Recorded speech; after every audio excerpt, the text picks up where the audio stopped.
President Trump called off massive strikes on Iran over the weekend. He says talks are scheduled today. The Iranians deny that. Retired four-star General Jack Keane joins me now. General, we've seen this movie before, a delay in taking action. Does the president lose some degree of credibility when he makes a threat and then delays, and it happens frequently?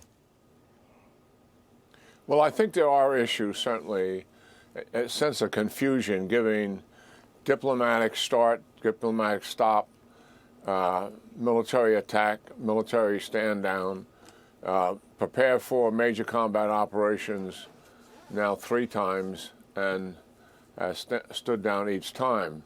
But I do think the president is likely, Stuart, to have information that we don't have.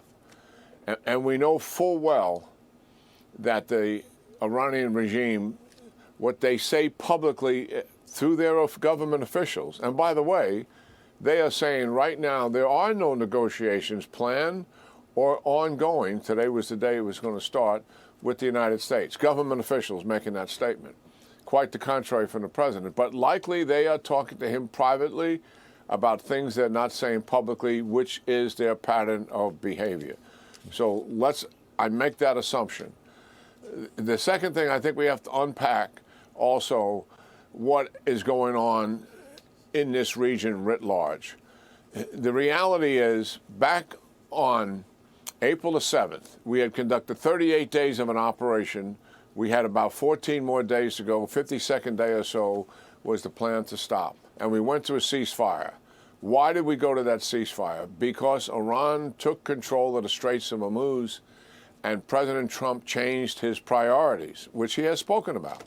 They became economic in terms of oil and gas prices, and political in terms of the midterms, to a lesser degree than economic, to be sure. And then began negotiations that the Iranians were incentivizing us to participate in to open the Straits of Hormuz. 2 months later, a deal was signed, as we all recall, and the MOU was the only deal in the MOU to open the Straits of Hormuz, and we remove our blockade. And what happened? They didn't comply with it.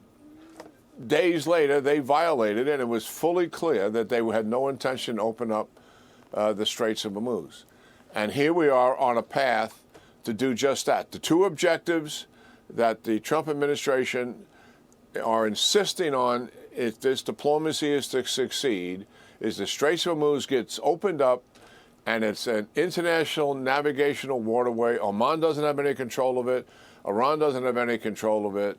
It's free passage, recognized as international waters. That's the way it was prior to February the 28th. And then a nuclear enterprise with all the pieces and parts that we are so familiar with. Both of those are going to be very challenging to adhere to. Do I think they are achievable?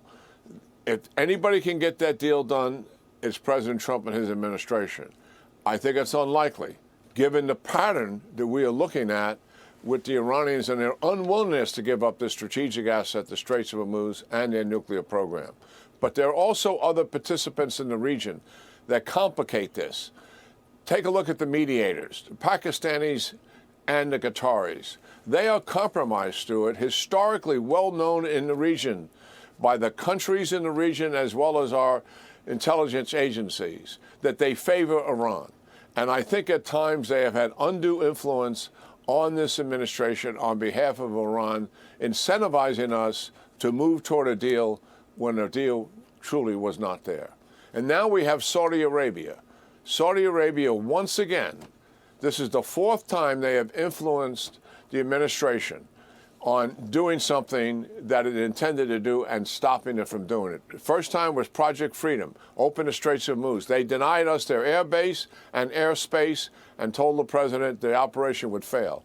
They're not particularly qualified to make that assessment at all about what our operation was going to do in opening up the Straits of Hormuz. But it's telling the influence that they had. 3 other times they've had that same influence. Twice when the administration was moving towards major combat operations, not announced certainly, and they influenced them to stand down. And also this last time. So what is going on with the Saudis here?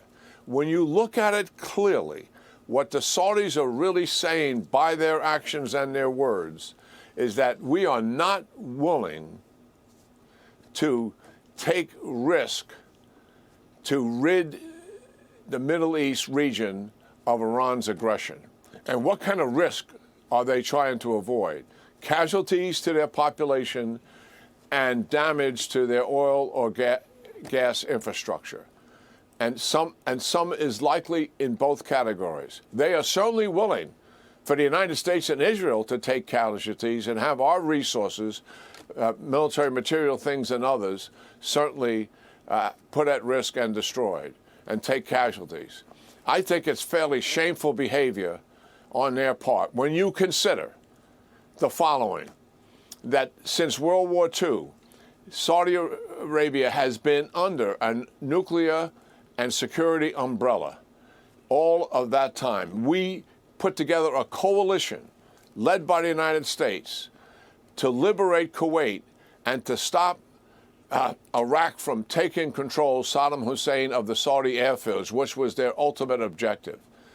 When the government of Saudi Arabia, disputable whether the MBS was involved in it, the Crown Prince or not, intelligence services believe he was. It is disputable.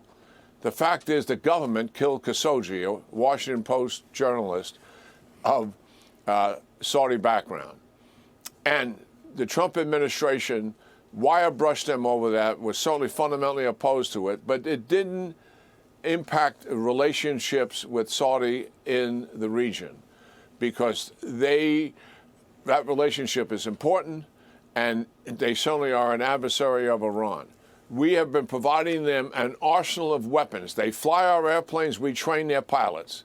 They drive our tanks and other vehicles, and we're about to cut a deal with them on F-35s, the most advanced fighter the world has ever done.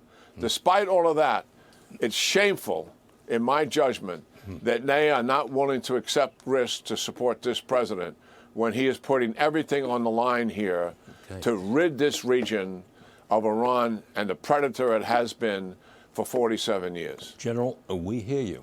You know what you're talking about. We appreciate you being with us today. We'll come back to you at some point in the very near future for more analysis. Thanks very much, General Jack Keane. Thank you, sir.